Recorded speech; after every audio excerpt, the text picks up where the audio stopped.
तर प्रदूषण आणि तापमानामुळे त्रस्त असलेल्या चंद्रपूरकर नागरिकांनी आता सावधानता बाळगत आपल्या दिनक्रमामध्ये देखील बदल केलेला आहे आणि नागरिक केवळ सकाळी आणि संध्याकाळच्या सुमारास आवश्यक कामांसाठीच घराबाहेर पडत असल्याचं चित्र दिसतंय।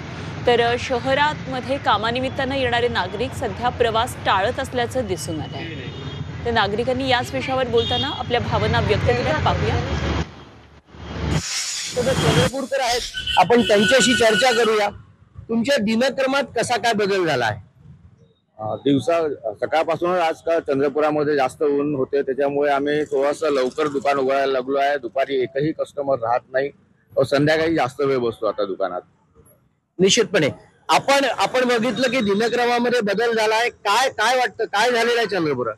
एकदम तापमान 45 डिग्री पर्यंत गेलेलं आहे। साधारणतः एप्रिल महिन्यामध्ये एवढं जातं, मे महिन्यामध्ये किती जाणार आहे। आणि आम्ही संध्याकाळला निघायचा प्रयत्न करतो, पण संध्याकाळला सुद्धा मोठा उन्हाचा तडाखा बसतो, त्यामुळे आमच्या कामाच्या याच्यामध्ये मोठा व्यत्यय येत होता आहे। कशी आहे तुमच्या भागामध्ये परिस्थिती?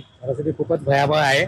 45 पेक्षा जास्त टेम्परेचर असल्यामुळे कूलर तर काम करणारच नाही आणि एसी सुद्धा काम करत नाही आहे। ज्या एसी मध्ये आपण नॉर्मली 24 डिग्री असायला पाहिजे, परंतु 18 ते 20 जरी आपण एसीचा सेल्सिअस ठेवलं तरी सुद्धा ती गरमी तशीच होत आहे। लोकांमध्ये घामाच्या धारा येतच आहेत।